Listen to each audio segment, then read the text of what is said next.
Marie se tenait dans la cuisine, les mains tremblantes alors qu'elle finissait de préparer le dîner. Le doux parfum des légumes mijotant dans la casserole remplissait la pièce, une odeur de foyer qu'elle chérissait profondément.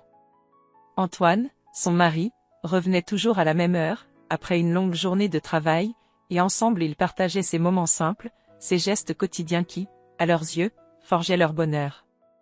La grossesse de Marie, bien qu'éprouvante, avait renforcé leur complicité, ils attendaient leur premier enfant avec impatience et espoir.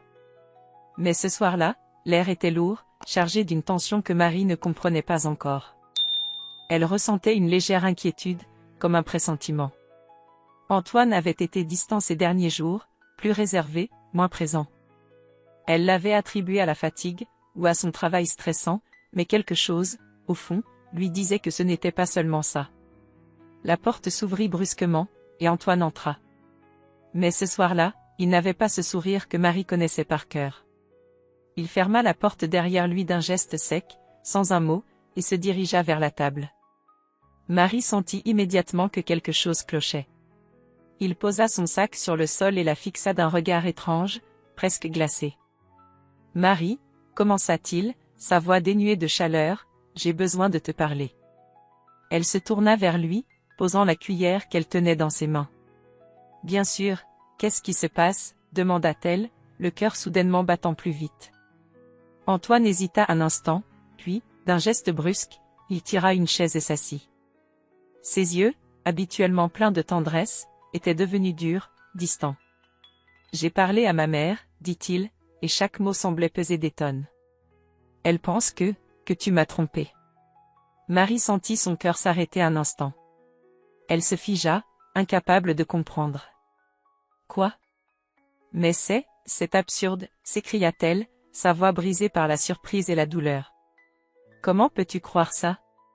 Antoine la regarda, un mélange de confusion et de colère dans ses yeux. « Elle a des preuves, Marie. Des indices. » Il s'arrêta, cherchant ses mots, comme s'il n'arrivait pas à formuler correctement la sentence qui allait suivre. « Je ne sais plus quoi penser. » Elle a insisté. « Elle dit que tu m'as trompé, que cet enfant n'est pas le mien. » Marie sentit un froid glacial la traverser. Ses mains se mirent à trembler. « Mais c'est faux, Antoine. Tu sais très bien que je t'aime, que je ne t'ai jamais trompé. » Il détourna les yeux, incapable de soutenir son regard. « Je t'ai cru, Marie. Mais je ne peux pas ignorer ce qu'elle me dit. Elle est convaincue de ce qu'elle dit. Et, pour être honnête, moi aussi j'ai des doutes. » Les mots résonnèrent comme un coup de poing dans l'estomac de Marie. Elle le regarda, bouche ouverte, les yeux remplis de larmes qu'elle ne pouvait plus retenir. « Tu me mets à la porte ?» réussit-elle à murmurer, sa voix brisée. Antoine baissa la tête. « Je n'ai pas le choix. Je ne peux pas continuer à vivre dans le doute, Marie. Je te demande de partir, de revenir avec un test de paternité. Je ne te ferai revenir que lorsque tu auras la preuve que cet enfant est bien le mien. » Marie sentit la terre s'effondrer sous ses pieds. Comment en était-elle arrivée là? Pourquoi son mari, l'homme qu'elle aimait, celui en qui elle avait placé toute sa confiance, pouvait-il la rejeter si facilement? Elle n'avait jamais imaginé une telle situation, jamais cru que leur amour pourrait être mis à l'épreuve de cette manière. Elle se leva, son cœur battant dans sa poitrine. « Je vais partir, mais tu sais quoi, Antoine? Je ne reviendrai pas tant que tu n'auras pas compris que tu m'as fait du mal. Que tu m'as brisé. » Il la regarda, une lueur de doute traversant ses yeux, mais il ne dit rien. Il se leva et se tourna, s'éloignant d'elle sans un mot. Marie sentit une rage froide envahir son être. Comment pouvait-il la traiter ainsi? Comment pouvait-il croire de telles accusations, sans même chercher à comprendre? Elle se hâta de prendre quelques affaires, le cœur lourd, et sortit de la maison. La nuit était tombée, mais la rue semblait plus sombre encore. Le vent froid caressait son visage, comme un écho de la douleur qu'elle ressentait au plus profond de son âme. Elle se retrouva seule, enceinte, rejetée, face à une vérité insupportable. Son mari doutait d'elle, et tout son monde s'effondrait. Elle se dirigea vers chez sa mère, mais ce retour à la maison d'enfance, où elle espérait trouver un peu de réconfort, ne fit qu'amplifier son sentiment de solitude. Sa mère, avec son regard doux mais critique, ne savait que lui offrir que des mots réconfortants qui ne parvenaient pas à effacer la douleur. Tu vas t'en sortir, ma chérie. Il faut que tu sois forte. Mais Marie se sentait tout sauf forte. Elle se sentait brisée, incomprise, perdue. La réalité la frappait de plein fouet. Son mari, celui qu'elle pensait connaître, celui qu'elle croyait pouvoir toujours compter, venait de l'abandonner, sans une once de compréhension. Elle se coucha dans le lit de son enfance, la solitude l'enveloppant comme un manteau trop lourd à porter. Mais, au fond d'elle, un fragment d'espoir persistait. Peut-être que cette épreuve, aussi douloureuse soit-elle, pourrait un jour mener à la vérité. Et cette vérité, aussi difficile à accepter soit-elle, pourrait enfin les libérer tous deux. Mais ce soir-là, l'incertitude régnait, et le doute, insidieux, s'immisçait dans son cœur. Marie se leva tôt ce matin-là, bien avant le lever du soleil. Le silence de la maison de sa mère, bien que familier, pesait lourdement sur son cœur. Tout semblait figé, comme si le monde autour d'elle n'avait pas encore pris conscience de sa douleur. Le vent soufflait doucement à l'extérieur, battant contre les fenêtres, mais elle ne ressentait plus rien d'autre que cette étrange solitude. Elle se rendit à la cuisine et se servit un café, la chaleur de la tasse contre ses mains froides étant son seul réconfort. Elle n'avait pas eu de nouvelles d'Antoine depuis la veille au soir. Pas un message, pas un appel. Ce silence était assourdissant. Le contraste avec la chaleur de leur vie commune, d'avant cette nuit fatidique, était trop cruel. Son esprit tournait en rond, passant d'une pensée à l'autre, chaque souvenir de leur vie ensemble se heurtant violemment à la réalité actuelle. Comment en était-il arrivé là? Marie se rendit à la fenêtre et regarda la rue. La lumière du jour peinait à pénétrer la brume du matin, mais ses yeux étaient déjà brumeux. Un flot de pensées la submergeait, des questions sans réponse. Pourquoi Antoine n'avait-il pas cherché à savoir plus, à comprendre avant de la rejeter de cette manière? Pourquoi la belle-mère de Marie avait-elle, sans raison, instillé ce poison de méfiance entre eux? Elle se secoua, chassant ses pensées. Ce n'était pas le moment de se perdre dans les « pourquoi ». Elle devait avancer. Sa grossesse ne l'attendrait pas, et elle ne pouvait pas rester enchaînée à ce passé qui l'aspirait dans un tourbillon de douleur. Elle avait besoin de retrouver un peu de son ancienne force. « Marie, tu vas bien ?»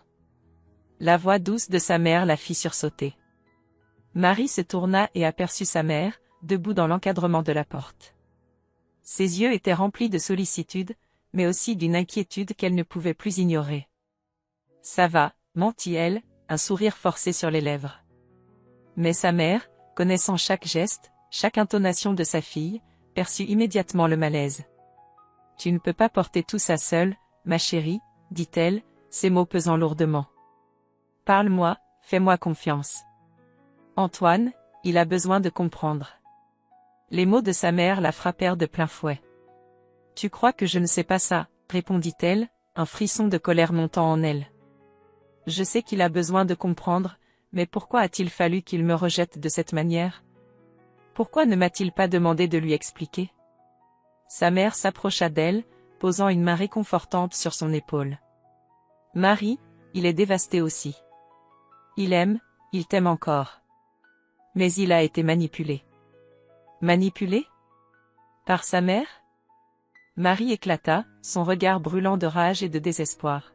« Tu ne comprends pas, maman. Il m'a dit qu'il avait des doutes. Des doutes sur moi, sur notre enfant.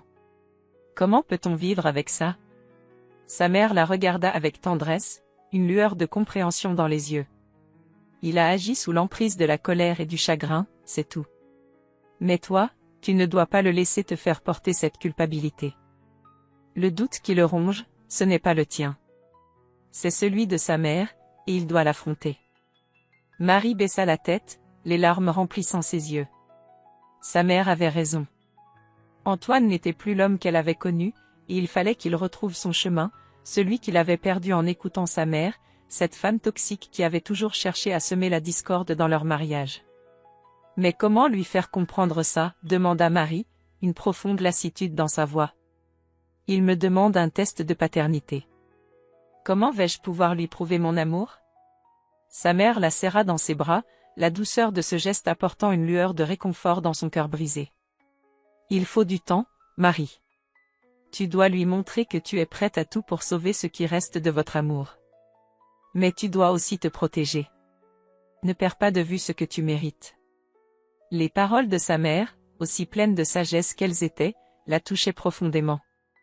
Mais elle n'avait pas de réponse à sa douleur immédiate, à cette rupture soudaine, à cette trahison.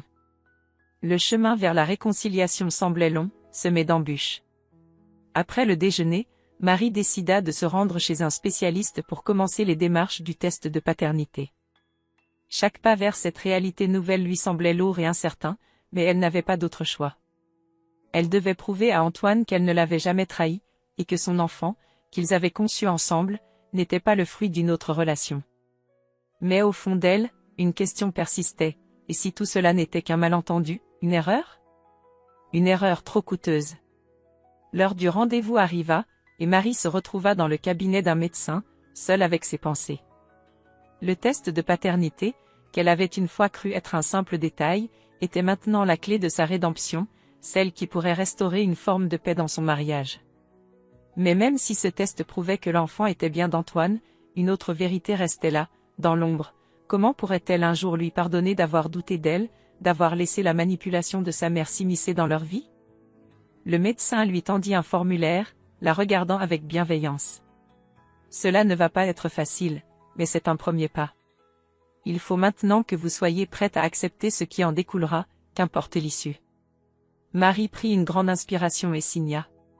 Le test de paternité serait fait. Elle devait maintenant attendre, dans un silence pesant, la confirmation de ce qu'elle espérait, que l'amour et la confiance pouvaient encore être reconstruits. Les jours s'étiraient lentement, comme un vaste désert de silence.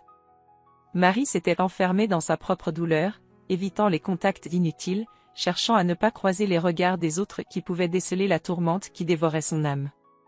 Elle attendait le résultat du test de paternité, un acte qu'elle n'aurait jamais cru nécessaire, mais qu'elle avait dû accepter comme une ultime chance pour réparer ce qui avait été brisé. Les appels d'Antoine étaient rares, distants, comme s'il était devenu un étranger dans sa propre vie. Il n'avait pas encore demandé si elle allait bien. Il n'avait pas encore exprimé son désir de comprendre. Chaque message qu'il lui envoyait semblait plus froid que le précédent. C'était comme si la distance s'était instaurée d'un coup, comme une barrière invisible qu'il avait érigée autour d'eux deux. Il l'avait rejetée, et elle n'arrivait pas à saisir si c'était un acte impulsif, dicté par la colère, ou si c'était le début de la fin de leur histoire. Marie se leva un matin, épuisée par des nuits d'insomnie, et regarda une nouvelle fois son téléphone. Aucune notification d'Antoine. Cela la glaça. Elle posa la main sur son ventre arrondi, sentant la vie qu'elle portait en elle, et se demanda si cet enfant saurait un jour comprendre la douleur de cette rupture. Est-ce que son enfant grandirait dans un monde où l'amour était mis à l'épreuve à chaque instant, où la trahison et le doute étaient des ombres omniprésentes? Elle soupira et se dirigea vers le cabinet du médecin pour récupérer les résultats. Chaque pas semblait lourd, presque impossible. L'inquiétude la rongeait encore plus à mesure qu'elle approchait de la vérité. Était-elle prête à accepter cette vérité, quelle qu'elle fût? Et si le test révélait que l'enfant n'était pas celui d'Antoine? L'idée la terrifiait. Elle savait au fond d'elle qu'elle n'avait rien à se reprocher, mais le poids de l'incertitude, si écrasant, la faisait douter d'elle-même. Quand elle arriva au cabinet, le médecin l'accueillit d'un sourire complice, mais ses yeux trahissaient une certaine gravité. « Marie, je sais que l'attente a été difficile, mais nous avons les résultats. Je vous les remets maintenant. » Elle prit l'enveloppe en tremblant, son cœur battant à tout rompre. Elle n'osait pas l'ouvrir tout de suite. Mais, après un instant d'hésitation, elle glissa sa main dans l'enveloppe et en sortit le document. Ses yeux dévalèrent les lignes, lisant les mots comme s'ils venaient d'un autre monde, un monde où les certitudes volaient en éclats. Le test était clair. Le bébé était bien celui d'Antoine. Un immense soulagement se répandit en elle, mais ce sentiment était mêlé à une nouvelle angoisse. Comment allait-elle annoncer cela à Antoine? Allait-il croire en elle, ou allait-il continuer à nourrir ses doutes? Les réponses qu'elle cherchait ne résidaient plus dans ce papier, mais dans la manière dont elle allait reconstruire leur relation, à la fois brisée et fragile. Elle sortit du cabinet, la tête remplie de 1000 pensées, et se dirigea vers le parc. Le soleil brillait faiblement à travers les nuages, et elle s'installa sur un banc, contemplant la vie qui continuait autour d'elle. Des enfants couraient, des couples marchaient main dans la main, et des familles profitaient des derniers rayons de la journée. Tout semblait si normal, si simple, et pourtant, Marie ne pouvait s'empêcher de se sentir déconnectée de ce monde. Le poids de son propre combat, de sa propre vérité, était trop lourd à porter seule. Elle regarda l'heure. Il était déjà tard. Elle décida de rentrer chez sa mère. Là, elle retrouverait un peu de calme, un peu de refuge. Mais, alors qu'elle s'apprêtait à se lever, son téléphone vibra dans sa poche. Un message d'Antoine. Son cœur s'emballa. « Marie, je veux te voir. » Ces quelques mots suffirent à faire basculer son monde. Était-ce un signe qu'il avait enfin pris conscience de ses erreurs? Ou bien était-ce un dernier adieu, un dernier geste de rejet? Marie n'avait aucune idée de ce qui allait suivre, mais une chose était certaine, ce moment allait décider de leur avenir. Elle hésita un instant avant de répondre. Puis, finalement, avec une détermination nouvelle, elle écrivit « Je suis prête à te voir, Antoine. Mais je ne reviendrai pas en arrière. Je ne peux plus vivre dans le doute. Nous devons parler. » Le message envoyé, elle posa son téléphone sur le banc et prit une grande inspiration. L'instant qu'elle avait redouté pendant des jours était enfin arrivé. Elle allait devoir faire face à la vérité, mais aussi à Antoine, à ses choix, à ses doutes. La confrontation était inévitable, et Marie savait que c'était le seul moyen de savoir si leur amour pouvait réellement être réparé. Elle se leva, les jambes un peu plus solides, et se dirigea vers la sortie du parc. La journée était sur le point de se terminer, mais pour elle, un nouveau chapitre était sur le point de commencer. Le cœur de Marie battait à tout rompre alors qu'elle marchait d'un pas résolu vers l'endroit où elle avait convenu de retrouver Antoine. Elle n'avait aucune idée de ce qu'il voulait, ni de ce qu'il allait lui dire. Tout ce qu'elle savait, c'était qu'ils étaient à un tournant décisif. Ce rendez-vous pourrait soit réparer les débris de leur relation, soit la détruire définitivement. Dans tous les cas, elle savait que ce moment serait décisif. Il n'y avait plus de retour en arrière. Le café où ils s'étaient donné rendez-vous était calme, presque trop calme. Les petites tables étaient séparées par des paravents, et l'éclairage tamisé ajoutait une atmosphère intime, presque irréelle. Marie se faufila à l'intérieur, le regard scrutant la pièce, cherchant du regard Antoine. Il était déjà là, assis à une table près de la fenêtre.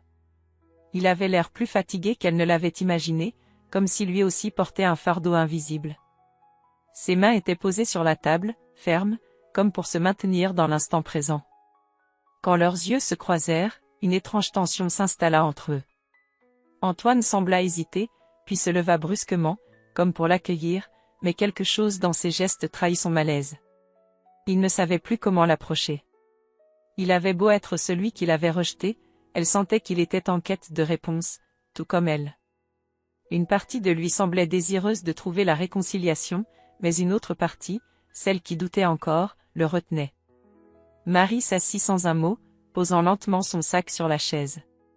Le silence entre eux était lourd, presque insupportable. Antoine ouvrit la bouche, puis se tut, comme si les mots lui échappaient. Finalement, c'est Marie qui brisa la glace, sa voix calme mais résolue. « Tu m'as demandé de te voir. Je suis là. Maintenant, il faut qu'on parle. » Antoine la regarda, une lueur d'incertitude dans les yeux. Puis, après un instant de silence, il souffla profondément, comme s'il se préparait à tout dévoiler. « Je suis désolé, » dit-il finalement, d'une voix presque inaudible. « Je t'ai mise à la porte, je t'ai accusé à tort, j'ai agi sous l'emprise de la colère et de la peur. Mais je n'ai pas pu m'empêcher de douter. Je n'ai pas su comment gérer tout ça. » Il s'arrêta, comme si ces mots n'étaient pas suffisants pour exprimer le poids de sa culpabilité. Marie sentit une vague de tristesse envahir son cœur. Elle savait qu'Antoine n'était pas un homme sans défaut, mais il avait laissé ses insécurités, ses doutes, le contrôler, au point de l'éloigner de la seule personne qu'il aimait profondément. « Tu m'as laissé seul, Antoine. Tu m'as laissé avec tous ces doutes et toutes ces questions. Tu m'as fait croire que tu ne me croyais plus. Que je n'étais pas digne de ta confiance, » répondit-elle, sa voix tremblant légèrement, bien que ses yeux restaient fermes, ancrés dans la réalité de la situation. Il baissa la tête, incapable de soutenir son regard. « Je sais. Je t'ai laissé là, sans soutien, sans explication. Mais je n'étais plus moi-même. Et tout ça, c'était trop pour moi. Quand ma mère a parlé, j'ai cru qu'elle avait raison. J'ai cru qu'il y avait quelque chose que j'ignorais. Mais maintenant... Il leva la tête et la regarda droit dans les yeux. Maintenant, je sais que je me suis trompé. Je t'ai torturé sans raison. Les mots d'Antoine frappèrent Marie de plein fouet.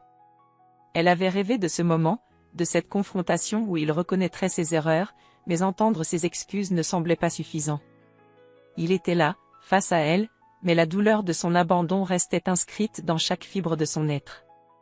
Et maintenant, demanda Marie, ses lèvres à peine murmurant la question, comme si elle ne voulait pas savoir la réponse. Maintenant que tu sais, que tu comprends, que tout cela était une erreur, que faisons-nous, Antoine? Il la regarda longuement, une sincérité indéniable dans les yeux. Je ne sais pas, Marie. Je suis perdue. Mais ce que je sais, c'est que je veux te retrouver. Que je veux tout reconstruire, même si je ne sais pas par où commencer. Marie se leva brusquement, son cœur battant de plus en plus fort. Tu veux reconstruire? Après tout ce que tu m'as fait subir? Après m'avoir mise à la porte, après m'avoir fait douter de tout ce que j'avais cru vrai? Antoine se leva à son tour, les mains tendues vers elle dans un geste de supplication. Je sais que c'est difficile. Je sais que je t'ai brisé. Mais je suis prêt à tout pour réparer ça. Je veux te prouver que je t'aime, que ce doute ne doit plus jamais faire partie de notre histoire. Les paroles d'Antoine semblaient sincères, mais Marie se sentait épuisée. Elle savait que, malgré ses excuses, une cicatrice indélébile restait dans son cœur. Elle ne pouvait pas simplement oublier ce qu'il lui avait fait, mais en même temps, elle ressentait cette lueur d'espoir, cette part d'elle qui voulait y croire. La confrontation était douloureuse, mais c'était peut-être le seul moyen pour qu'ils avancent, ou qu'ils se séparent définitivement. « Je ne sais pas si je peux te pardonner, Antoine, dit-elle enfin, sa voix brisée. Je ne sais même pas si je peux te faire confiance à nouveau. Mais je ne peux pas nier ce que nous avons vécu ensemble, ce que nous avons construit. Je ne sais pas ce que l'avenir nous réserve, mais je veux comprendre ce que toi, tu veux. » Antoine, le regard rempli de regret, s'avança vers elle. « Je veux tout faire pour retrouver ce que nous avions, Marie. Je ne veux pas que tout soit perdu. Pas pour nous, pas pour notre enfant. » Les mots résonnèrent dans la tête de Marie, mais elle restait indécise. Peut-elle réellement repartir sur de nouvelles bases avec un homme qui avait mis en doute son amour, son honnêteté, pendant si longtemps? Il lui faudrait du temps pour guérir, mais elle savait qu'il n'y avait pas de retour en arrière. Le café, qui était au départ un simple lieu de rencontre, devenait désormais le lieu d'une décision cruciale. Peut-elle encore croire en lui, après tout ce qui s'est passé? Ou devait-elle accepter que leur histoire, aussi belle qu'elle ait été, appartienne désormais au passé? Les jours qui suivirent la rencontre décisive au café furent emplis d'incertitudes. Marie ne parvenait pas à faire le tri dans les émotions qui se bousculaient en elle. Antoine semblait sincère dans ses regrets, mais ses paroles, aussi douloureuses que réconfortantes, laissaient un goût amer dans sa bouche. Elle avait toujours cru en l'amour qu'ils s'étaient juré, mais le trône de confiance sur lequel reposait leur relation avait été brisé. Et pour reconstruire ce qui avait été détruit, il fallait plus que des excuses. Il fallait des actes. Le soir tombait lentement sur la ville, enveloppant les rues d'une lumière douce mais froide. Marie se tenait dans sa cuisine, préparant un dîner solitaire. Le petit ventre qui portait leur enfant s'arrondissait de jour en jour, mais malgré cette vie qui grandissait en elle, une partie d'elle se sentait perdue, à la dérive dans un océan de doute et de peur. Ses pensées s'égaraient souvent vers Antoine, mais elle se rendait compte qu'elle ne savait plus qui il était vraiment. Était-il toujours l'homme qu'elle avait épousé, ou bien était-il devenu une version d'elle-même qu'elle ne reconnaissait plus? Était-ce à elle de prendre la décision de revenir vers lui, ou devait-elle avancer seule, pour elle-même et pour leur enfant? Le téléphone vibra sur le comptoir, une vibration douce mais insistante. Un message d'Antoine. Elle le fixa longuement avant de l'ouvrir, hésitant, comme si une part d'elle craignait ce qu'il pourrait contenir. Enfin, elle appuya sur l'écran et lut. « Marie, j'ai besoin de te parler. Il y a des choses que tu dois savoir. Viens, s'il te plaît. » Les mots semblaient chargés d'urgence, et quelque chose dans la formulation attira son attention. Antoine n'avait pas l'habitude d'être aussi insistant. Une part d'elle ressentit un léger soulagement à l'idée qu'il veuille enfin ouvrir une discussion sincère. Mais une autre part, plus sceptique, s'interrogeait sur ce qu'il attendait vraiment. Elle prit une grande inspiration, tenta de maîtriser la turbulence de ses pensées, et se dirigea vers l'entrée. Avant de partir, elle jeta un dernier regard au miroir du hall, observant la femme qu'elle était devenue. Cette femme n'était plus la jeune femme insouciante qui avait dit « oui » à Antoine dans une église baignée de lumière. Non, celle qu'elle voyait aujourd'hui avait été façonnée par la douleur, la peur, et un amour terni. Et malgré tout, elle ne pouvait s'empêcher de se demander « et si l'amour ne suffisait pas cette fois-ci ?» Le trajet jusqu'à l'appartement d'Antoine fut long et silencieux. La voiture roulait lentement, comme si le monde autour d'elle s'était figé dans l'attente d'une révélation. Lorsqu'elle arriva enfin, elle s'arrêta devant la porte d'entrée, son cœur battant la chamade. Chaque pas qui la rapprochait de la vérité semblait plus lourd que le précédent. Mais elle savait qu'il n'y avait plus de fuite possible. Si elle voulait avancer, elle devait comprendre, affronter ce qu'Antoine avait à lui dire. Elle frappa doucement à la porte. Quelques secondes plus tard, Antoine ouvrit. Son visage, habituellement fermé, était marqué par une profonde inquiétude. Ses yeux étaient rouges, comme s'il n'avait pas dormi depuis plusieurs jours. Il semblait brisé. L'ombre de son hésitation le rendait presque vulnérable, et Marie sentit un étrange pincement dans son cœur. C'était le même homme qu'elle avait aimé, mais dans un état qu'elle n'avait jamais imaginé voir. « Marie, entre. Il faut qu'on parle, » dit-il d'une voix tremblante, presque implorante. Il la laissa passer, refermant doucement la porte derrière elle. La pièce était sombre, éclairée seulement par la lueur d'une lampe au fond de la pièce. L'atmosphère était pesante, comme si tout l'univers attendait cette conversation. Elle s'assit sur le canapé, hésitant à le regarder. Antoine s'assit en face d'elle, se mordant la lèvre inférieure, cherchant ses mots. Il était évident qu'il n'avait pas l'intention de lui parler seulement de leur passé, mais de quelque chose de plus important, quelque chose qu'il n'avait pas encore osé lui dire.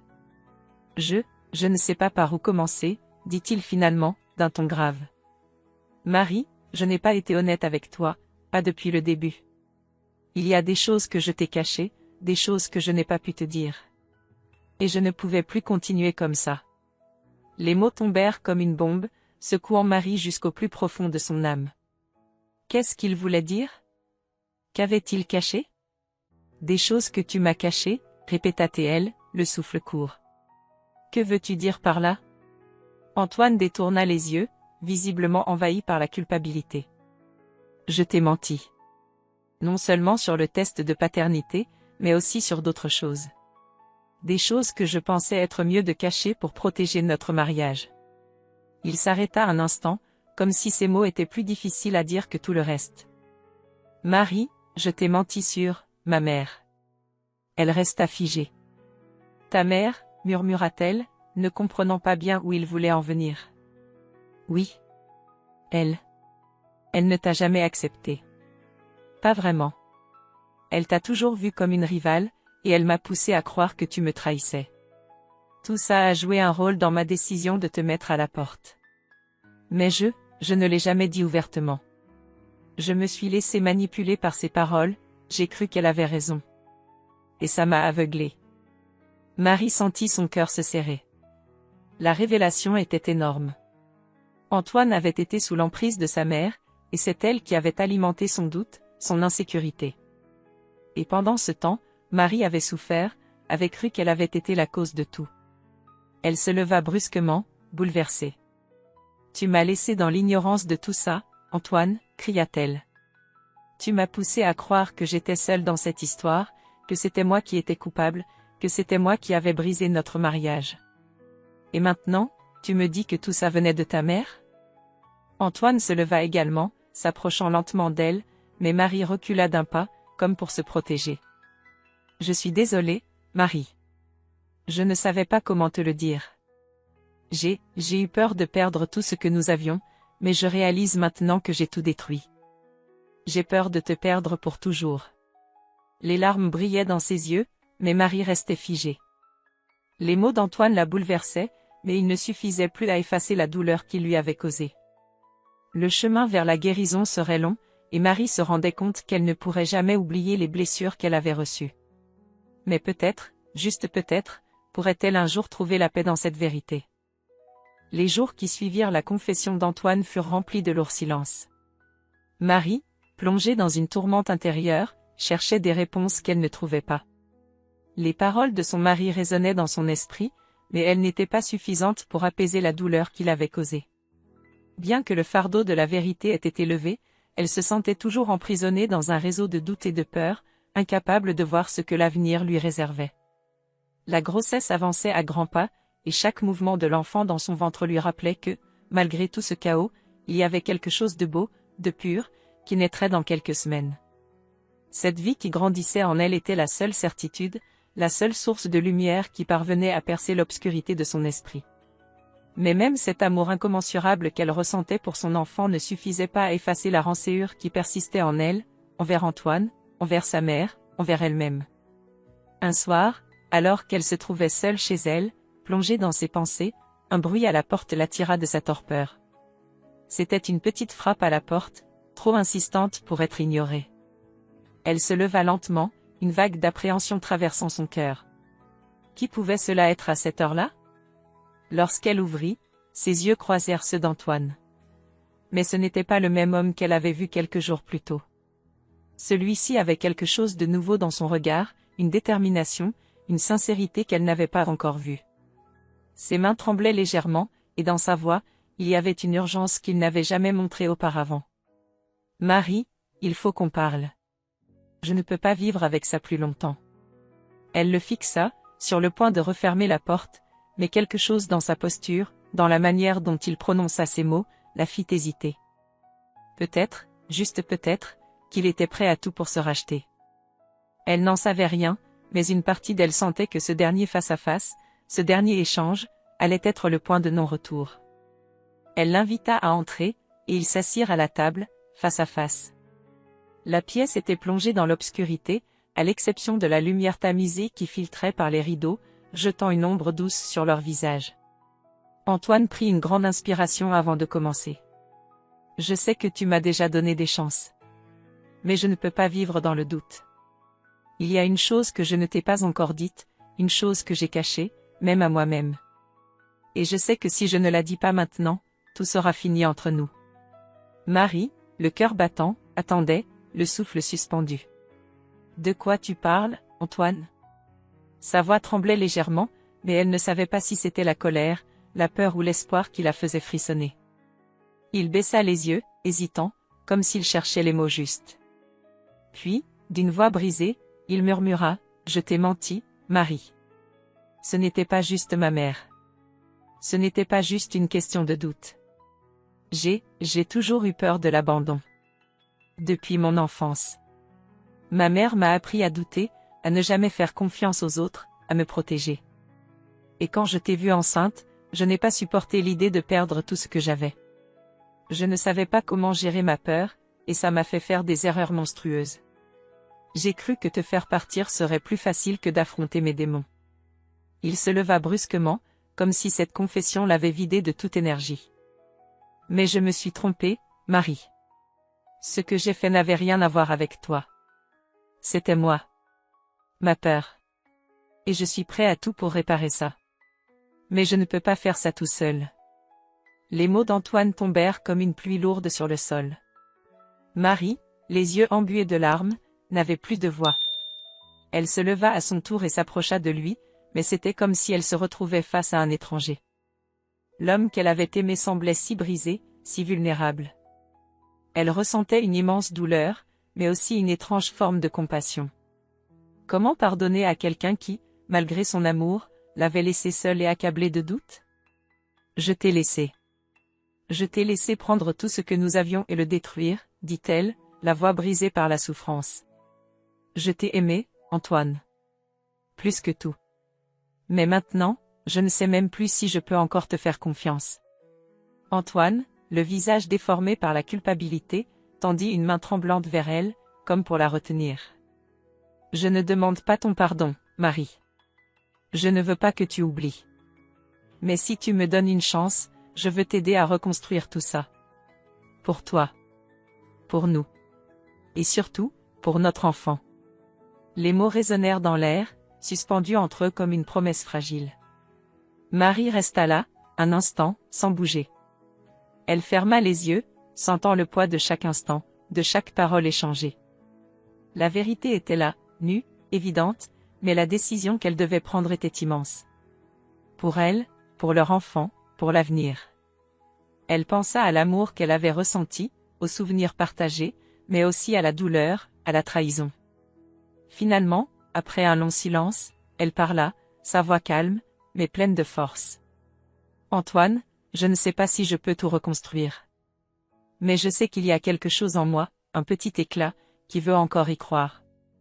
Ce ne sera pas facile, mais je suis prête à essayer. Pas pour toi. Pas pour ta mère. Mais pour moi. Et pour notre enfant. Antoine, abasourdi, la fixa un instant avant de se jeter dans ses bras, en pleurant cette fois non pas de honte, mais de soulagement. Marie, les bras autour de lui, ressentit une étrange chaleur. Ce n'était pas la fin, ce n'était pas non plus un retour à l'idéalisme d'avant.